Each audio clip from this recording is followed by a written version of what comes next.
And now, let's bring out our special guest.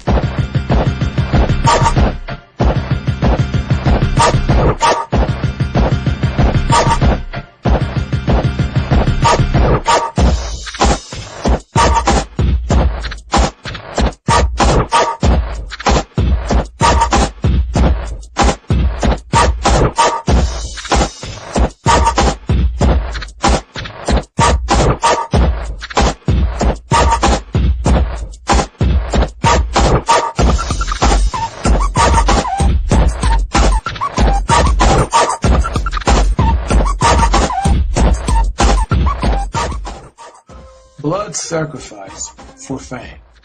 A lot of you won't get this, but those of you who are up on entertainment already know the truth. Let's talk about Prince starting off. In 98 and 99, Prince would end all his tours with letting the world know what's coming ahead, but no one knew what he was talking about. Check it out.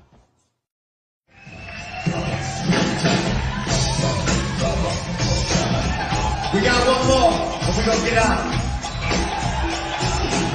I gotta go home, y'all. I gotta go back to America.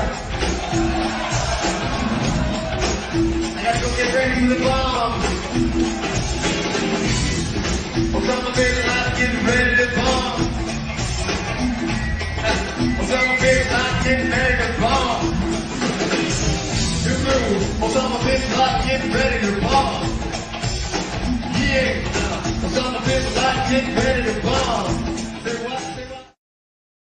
Now you tell me, how did Prince know about the bombs 2 to 3 years ahead of time, when Al-Qaeda and Osama bin Laden weren't even talked about until the bombs and the towers actually went down?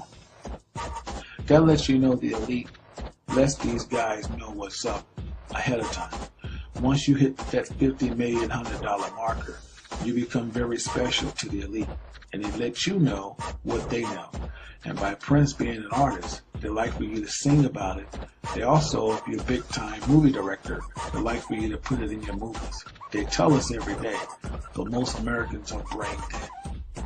But yes, Prince is an Edomite, and I'm going to explain it very carefully. Even though Prince had black people in his family, don't get it twisted. They were not all black, okay? As seen here. Here's the man that brought Prince in the world, John Nelson. Well, most folks didn't know that John was 50% Italian, 50% black. And what that means, half and half. John's father, who is Prince's grandfather, was 100% Italian, and his lineage does not go back to the Moors. So that makes Prince an Edomite. Here's Prince's mother, Mattie Shaw. She was also 90% Italian, 15% black. Prince came from an Italian family, much like Lenny Kravitz. Prince's father is not an Israelite. Prince's father was a blood sacrifice.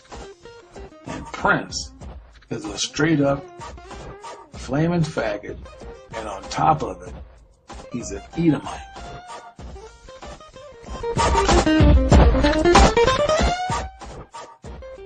Prince's father dies. The sacrifice is fulfilled. Let's turn the tables. Let's talk about Aaliyah. A lot of folks want to believe that Aaliyah was our angel. I'm sorry to inform you, she wasn't. The truth on why Aaliyah died, her death was planned out by someone who loved her and needed her for his own blood sacrifice. Now, Aaliyah was not as innocent as people play upon. There's a lot of things that Aaliyah was involved in. She was involved with 2 different men. I'll explain later. Meanwhile, Damon Dash was the guy she fell in love with.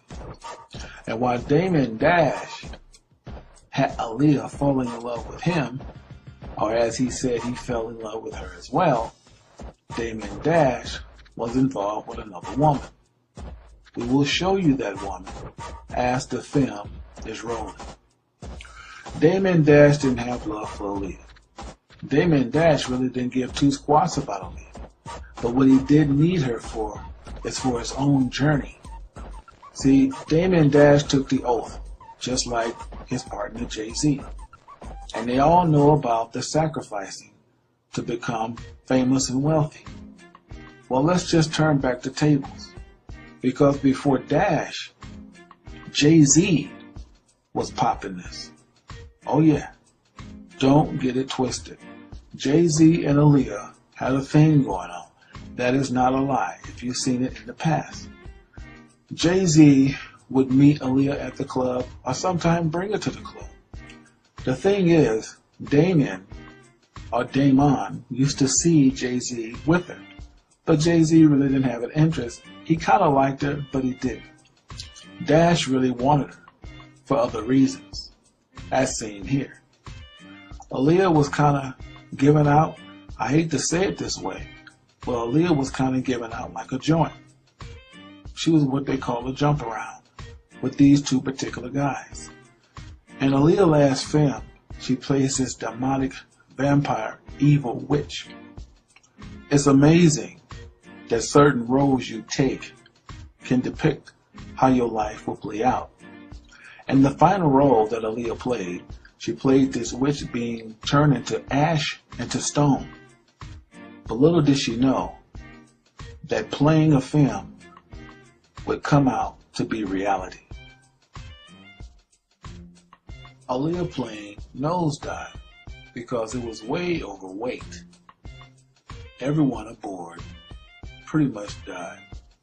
But during that day, after the shoot, Rock the Boat, Damon was calling Aaliyah pretty often. He was begging her to get on that plane so he could see her, so he said. See, it was all in the plans. Aaliyah was the blood sacrifice so that Damon could reach his fortune and his fame. I'll explain it as the film rolls. During the funeral, the guys come out with one hand over another. That's to let the elite know that the sacrifice have taken place, and now they're at the finale.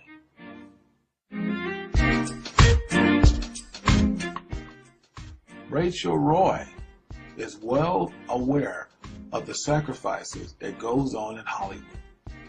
She was with Damon at the time of the death of Aaliyah. See, he met her as an intern working for Rocawear, fell in love with her, even impregnated her in 1999, about the same time he met Aaliyah. She knew about Aaliyah. She also knew Aaliyah was going to be their sacrifice for fortune and fame. When Aaliyah passed, he got back with Rachel, but did not marry her till 2005. He didn't want people to seem so suspicious. Meanwhile, Aaliyah's death hits everybody like a storm.